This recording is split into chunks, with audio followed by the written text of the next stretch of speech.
Sir, फौजी का एक यही है कि या तो जिंदा आऊंगा या फिर तिरंगे में लिपट कर आऊंगा, लेकिन घर आऊंगा जरूर। सर ये डायलॉग्स एक्चुअली सर फिल्मों में ही अच्छी लगती हैं। हाँ जी, नमस्कार दोस्तों। तो आज एक फौजी जब घर जाता है तो उसके बारे में हम एक फौजी से ही पूछ सकते हैं कि भाई हाँ, आप घर जाते हो तो कैसा फील करते हो। तो चलिए आज उन्हीं की जुबानी सुनते हैं। तो नमस्कार सर। नमस्कार। तो सर, मैं आपसे ये जानना चाहूँगा कि जब एक फौजी घर जाता है तो उसकी क्या क्या इच्छा होती है कि भाई क्या क्या करे।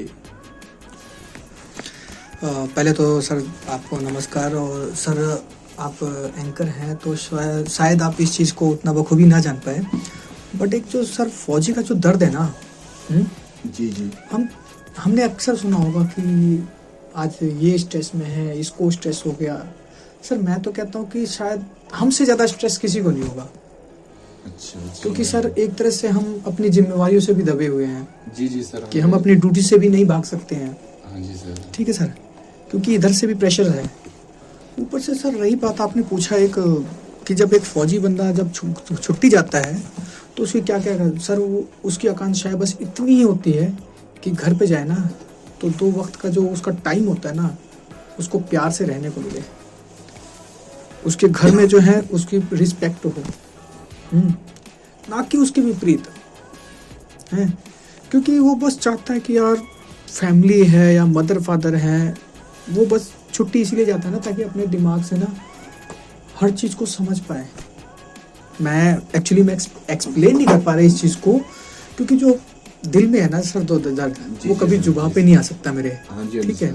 और आज तक कोई ऐसी कलम नहीं बनी या ऐसी कोई स्याही नहीं बनी जो उस दर्द को बयां कर सके। ठीक है सर जी। फौजी के दिल पे जो बीतते वो फौजी जान सकता है सर। बिल्कुल सर। क्योंकि सर देखो, हम जब जाते हैं ना, अगर हमें वही रिस्पेक्ट मिलती है ना उस चीज़ के लिए लेके, तो हमारी इससे ज़्यादा कोई आकांक्षाएं नहीं होती है। हम जितने वक्त के लिए जाते हैं बस हम हैप्पी रहें, हमें वो हमारे लिए बहुत है। उससे ज़्यादा हमें कुछ आकांक्षाएं नहीं है, हैं कि समय पे हर चीज़ हो, माँ से, बीबी से, बच्चे से, बाप से, हर एक के साथ सेम लगाव हो। वो फौजी बंदा हर एक के साथ टाइम एक्सपेंड करना चाहता है। वो इसलिए करना चाहता है कि अगली छुट्टी का कोई कंफर्म नहीं है कि मैं जिंदा आऊँगा या मुर्दा। जी, ये तो बात ठीक है सच है आपकी सर। जी सर। फौजी का कोई पता नहीं होता कि कब कहाँ वापिस आना लिखा है या नहीं लिखा है। वापिस हम आएंगे नहीं आएंगे ये भी गारंटी नहीं है सर। सबसे पहली बात, जब हम फौज में आते हैं ना तो सबसे पहले हमें एक चीज़ पहली इत्तला कर दी जाती है, बता दी जाती है कि ये मत सोचना कि आपकी अगली छुट्टी कंफर्म है। आप घर जाएंगे या फिर पूरे शरीर में जाएंगे या नहीं भी जाएंगे, कोई भरोसा नहीं है आपका। जी सर। और ये हर चीज़ हमने त्याग करके सर हमने इस रास्ते को चुना है कि हम इस रास्ते पर चलेंगे। जी सर। फौजी का एक यही है कि या तो जिंदा आऊंगा या फिर तिरंगे में लिपट कर आऊंगा, लेकिन घर आऊंगा जरूर। सर ये डायलॉग्स एक्चुअली सर फिल्मों में ही अच्छी लगती हैं कि नहीं। सर मेरी सुनिए पहले, मैं इसका भी प्रूफ करता हूँ। ये सर डायलॉग सिर्फ फिल्मों में ही अच्छी लगती है, बट कई ऐसे जवान होते हैं ना सर हमारे देश के, जो हकीकत है कि वो घर लौट के भी नहीं आते, उनकी बॉडी का एक हिस्सा भी लौट के नहीं आ पाता है। ये फैक्ट है। ठीक है सर। ये डायलॉग्स मैं घर आऊंगा, जिंदा हूँ या तिरंगे में लिपट के, सर ये फिल्मी डायलॉग है सर, तो मैं इसको एग्री नहीं करता। ठीक है सर।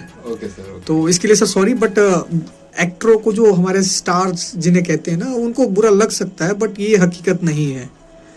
मेरा मानना है कि ये हकीकत बिल्कुल नहीं है, क्योंकि कई फौजी ऐसे भी जवान हैं देश के, जो ऐसे बीबी बच्चे, ऐसे माएँ, ऐसी बहुएं हैं जो अपने बेटे बहू, जो भी मतलब कह लो, पति का कह लो, एक बच्चे को बाप का कह लो, उसके शरीर का एक अंश भी उसको देखना गंवारा नहीं हो पाता।